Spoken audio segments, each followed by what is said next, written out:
So Jeff Evely is the guy who went for a walk in the woods, this guy. And he got a I think it was $28,000 fine. I'll show you now.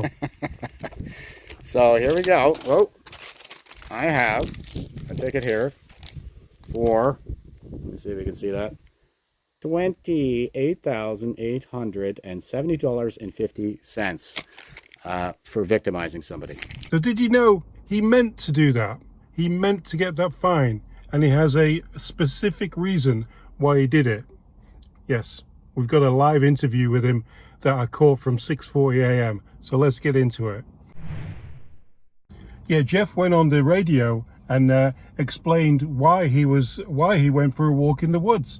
And if you, just for context, here he is showing you where the woods are compared to where the woods are not. Hey everybody, Jeff Evely here, out in Nova Scotia on Mountain Road in Coxheath. And as you can see behind me, this is the woods. But over here, this is not the woods.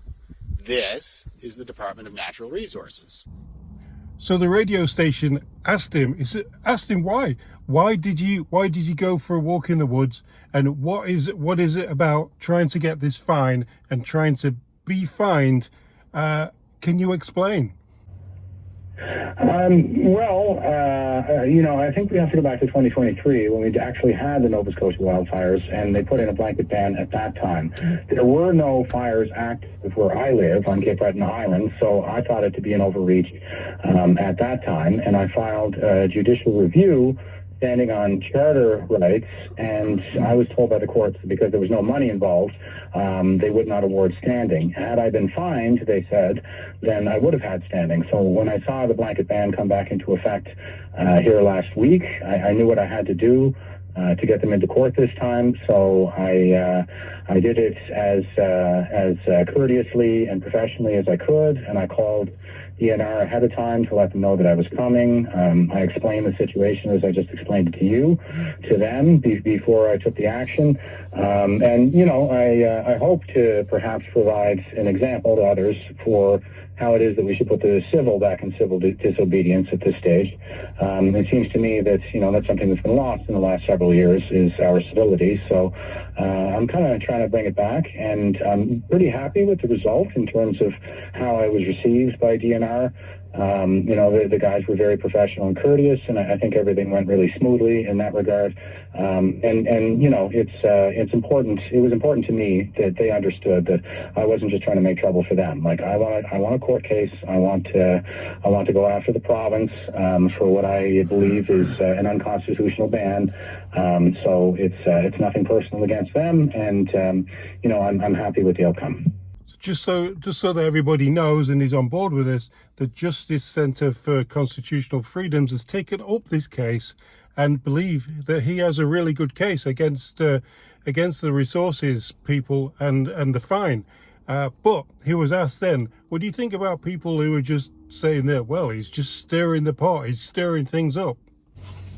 Well, look, I'm standing on an issue of principle here. We are a free society, and Nobel Prize winning economist Friedrich Hayek said in The Constitution of Liberty that a free society is one that is free of coercion. And that seems to me to be the line that's been crossed in the last several years, is we've gone from a free society where I may do as I will, so long as I bring no harm to another, to one where it's do as I say or else. I signed up to serve the cause of freedom all the way back in 2001 in the Canadian Armed Forces. I did tours in Afghanistan and Iraq. I spent 4 years in the United States working with NORAD. While I was in Afghanistan, I may have seen more young Canadians loaded in the back of a Hercules aircraft in a flag-draped coffin than potentially any other living Canadian. So I do have some sense of what is required to win these freedoms in the first place, and especially after they're lost. I've been singing "We Stand on Guard for Thee" my whole life, so I think that I have a civic duty to safeguard our inheritance for future generations, and that's what I'm trying to do. He was then asked, it's a lot of money, 28,000 with the taxes. And if he was worried about the amount of money, and also another thing that the government tend to do to people like this, well, banks tend to do anyway, is he worried about getting debanked, you know, for bringing this up and for pushing it as far as he's pushing it? Is he worried about being debanked? Yeah, certainly that is a concern. It's pretty hard to say exactly how the machine is going to react.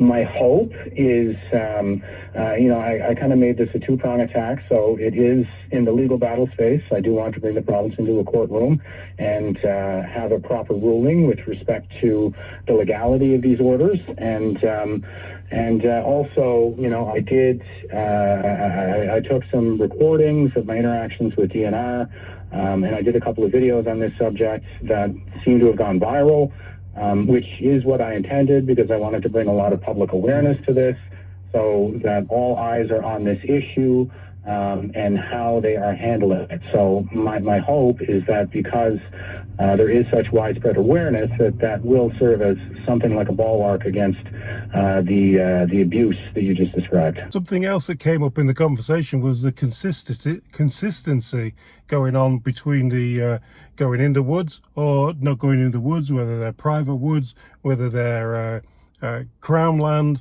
Can Indigenous go in the woods? Can you go in the woods to, like, Indigenous? Some of them need to survive by going in the woods. Where's the line drawn? It's such a grey area. Who decides what's what? Well, there's no rationale to any of this. It's totally illogical. As is my understanding, if you have woods on your land, on your property, then you may enter, but you may not invite others to join you on your property. Well, that's the thing we were getting at. There's no rules. It's either all of it's dangerous, or some of it's dangerous. Some of it's dangerous, or all of it's dangerous. Where's the rules? Who's coming up with this? Who's the one who says that's dangerous, but that isn't dangerous? This wood's dangerous, but that woodlot is fine. You can walk in that one. Right. Yeah. It is inconsistent, I would say. Like, you may enter these woods, but not those. I did a whole video, this is a 5-minute little clip show or something there initially to kind of whet the appetite for people. And it was a funny video where I just went around the park near my house, and they have all these trails taped off because those trails are the woods, but the trails that I'm walking on, those are not the woods. And it's absolutely ridiculous if you watch the video, because everywhere that I'm walking is wooded. He was asked a very tough question after that. He was asked, are you prepared to lose everything to prove a point?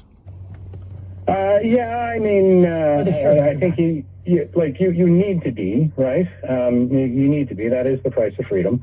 And these are very hard-won rights and freedoms that we have. So rights need to be asserted. That always has been the case. And it always has been the case that once a human lifetime, we need to stand up and we need to assert our rights once again. So I think this is just kind of our time, our place in history, and my hope is that others will rise to the occasion.